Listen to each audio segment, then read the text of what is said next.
बंगाल जिला मालदा की हबीबपुर इलाके में आईसीडीएस केंद्र खुले आसमान के नीचे चल रहा है। अस्वच्छ वातावरण में खाना बनाना बच्चों और माताओं के लिए खाना बनाना है, जिससे ग्रामीण खासे नाराज हैं। वे बच्चों को आईसीडीएस केंद्रों पर भेजने से डरते हैं। मालदा के हबीबपुर ब्लॉक के आईएचओ जोन अंतर्गत बख्शिंगा घोषपारा आईसीडीएस सेंटर की घटना है। इस केंद्र के पास अपना कोई कमरा नहीं है और यह केंद्र 19 वर्षों से खुले आसमान के नीचे है। किराए के खपरेल रसोई घर में खाना बनाया जा रहा है। बच्चों का खाना बनाना अस्वास्थ्यकर माहौल में चल रहा है। 3 दिन पहले जिलाधिकारी ने इस क्षेत्र के आईसीडीएस केंद्रों का दौरा किया था। आरोप है कि फिर भी तस्वीर नहीं बदली गई। इहो ग्राम पंचायत के बीजेपी अध्यक्ष ने कहा कि उन्होंने इस बारे में मुझसे कोई लिखित शिकायत नहीं की और अगर कोई शिकायत नहीं आई तो हम जिला प्रशासन से इस मामले पर चर्चा करेंगे। इस संबंध में इहो ग्राम पंचायत के क्षेत्रीय अध्यक्ष ने कहा कि वैसे तो इस मामले को मुखिया को देखना चाहिए, लेकिन बच्चों के भोजन को लेकर भी इस मामले को देखना चाहिए।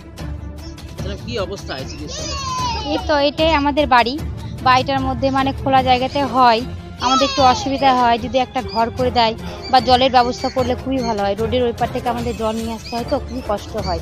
দিদিদের জলটা আমি এনে দিই, মানে দিদির তো খুব অসুবিধা হয়, টাইমের মধ্যে আসতে হয়, তো বাচ্চাদের জল আমি এনে দিই।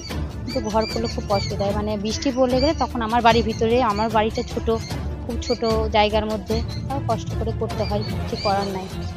এইরকম জায়গা নেই খোলা আকাশের নিচে, যারা ছেলে মেয়েরা আছে বাচ্চারা মারা না ভয় পায়। মানে আমার তো যে ধান টান আসে যখন, তখন হয়তো পড়ে টরে যায়, তখন জায়গাটা আমার বন্ধ হয়ে থাকে, একটু অসুবিধা, অনেক অসুবিধা হয়। হ্যাঁ, ঝুম্পা ঘোষ। বক্সিনগর একটি আইসিডিএস সেন্টার দেখা যাচ্ছে যে খোলা আকাশের নিচে, হ্যাঁ, প্রায় 19 বছর ধরে এই পরিস্থিতি। বিজেপির অভিযোগ, প্রধানের যে আমরা অভিযোগ পাই অভিযোগের অবস্থা।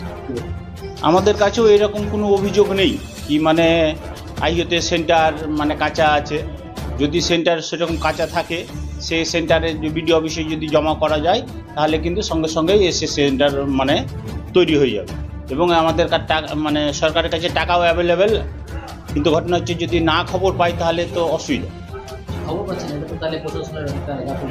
না, প্রশাসনের গাফিলতি সে বলা চলবে না, কারণ হচ্ছে আমাদের কাছে যদি খবর না থাকে, এর আগে যখন আমরা অঞ্চলে ছিলাম তখন কিন্তু আমরা খুঁজে খুঁজে করেছি।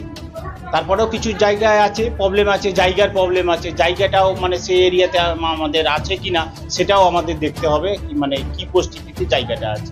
দুদিন আগে তো জেলা শাসক এসেছিলেন, জেলা শাসক এসেছিলেন, জেলা শাসক হবিপুরেই এসেছিলেন, কিন্তু মানে আইও অঞ্চলে ভিজিট করেননি। সে তিলাসন, কান্তুরকা এসব জায়গাতে তিনি ভিজিট করেছে। তার নজরে আমরা নিয়ে আসবো, যদি মানে কেউ থাকে সে যদি আমাদের কাছে মানে জানানো হয় সরকারের পক্ষ থেকে, তাহলে আমরা সেই জিনিসটা হ্যাঁ লিখিত আকারে বিডিওর কাছে জমা করুক। আমরা আমাদের প্রশাসনের তরফ থেকে আমরা চেষ্টা করব জানে সেই জিনিসটা।